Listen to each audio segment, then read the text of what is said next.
Bonjour à toutes et à toutes, c'est Lison, j'espère que vous allez bien. Aujourd'hui on se retrouve pour une nouvelle vidéo et c'est avec Victor et Victor. Salut.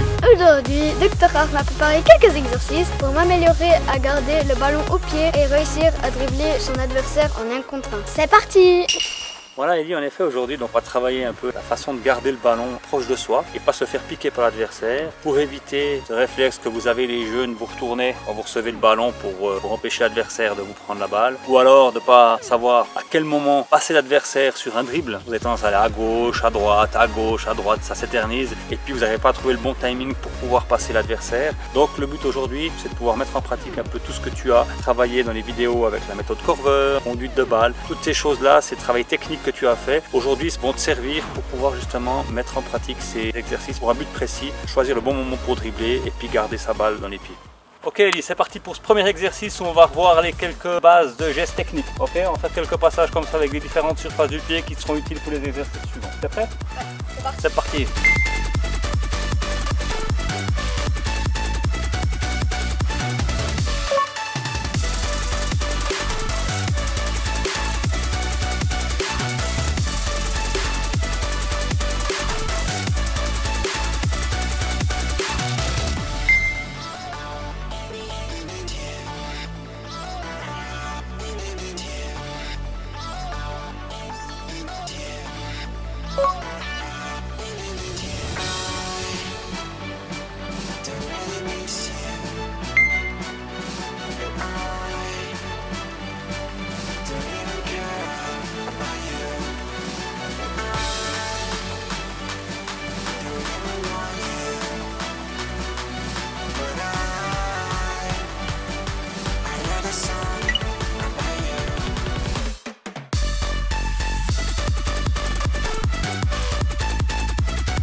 Exercice suivant, Ellie est vers le cône orange là-bas. Il va devoir affronter les adversaires qui sont les coupelles jaunes. Il y en a sur sa gauche ou sa droite. Et devant chaque adversaire, il va devoir réaliser un geste technique pour pouvoir dribbler son adversaire. On va travailler différents gestes. Le but, c'est vraiment qu'il puisse aller de l'avant. Ne pas traîner devant cet adversaire, il faut que ça aille vite. 1, 2 touches de balle et pouvoir passer l'épaule et aller se présenter devant l'adversaire suivant. On est prêt, Ellie? C'est parti! Dans les passages suivants, ce que je demande à Ellie, c'est de rester le plus possible dans l'axe du goal, la caméra étant le goal. Donc ça veut dire que je ne veux pas qu'il aille trop sur le côté de l'adversaire, trop sur sa gauche ou trop sur sa droite, ce qui lui couperait l'accès au goal, il se boucherait l'accès. Donc le but c'est qu'il reste le plus possible dans l'axe et entre les adversaires, il faut qu'il ait le minimum de touches pour pas en avant.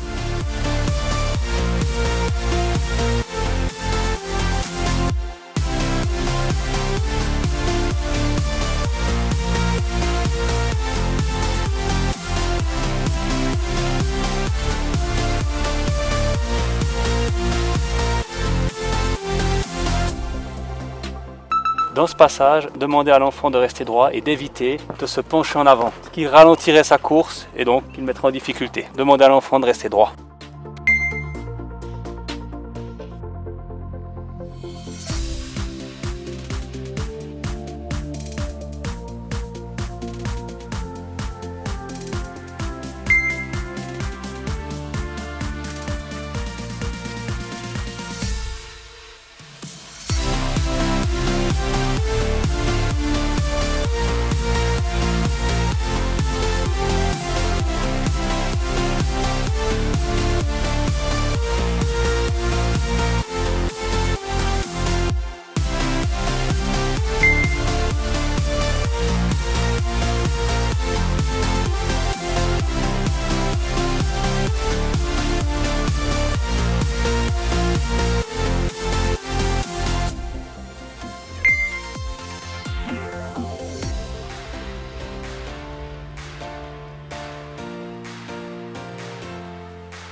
Dernier exercice, donc on va essayer de mettre ça en pratique. Cette fois, ce que je vais demander, Eli, il est là-bas, c'est l'attaquant. Il va essayer d'affronter Mirkok qui est le défenseur. Et le but, c'est que ça aille vite. Ça veut dire que je veux pas que l'enfant il fasse 5-6 touches puis qu'il n'arrive pas à passer l'adversaire. Comme on a dit au début de la vidéo, il ne faut pas qu'il s'amuse à faire des allers-retours entre la gauche et la droite parce que l'adversaire va forcément faire opposition puis il n'arrivera jamais à se créer un chemin pour pouvoir passer. Ni trop se retourner, parce que sinon il est dos au jeu, ça va plus. On va leur laisser 3 touches, ils doivent passer l'adversaire. C'est rapide, ça les force à trouver une faille et trouver un passage pour pouvoir passer l'épaule et aller essayer de les marquer. On est prêt, Yves?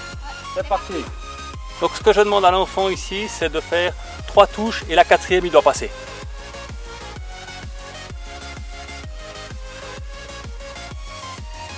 Il faut vraiment que ça aille vite, c'est le but. Dès qu'il s'ouvre le chemin du but, il faut qu'il essaie de passer l'épaule et son corps. Ça doit aller rapidement.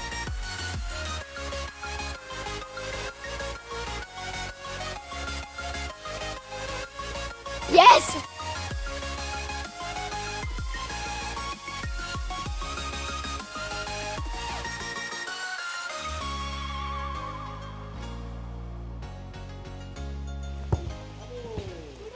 Donc voilà, c'est la fin de cette vidéo, mais je remercie à l'acteur pour cet exercice et je remercie aussi à Mirkok.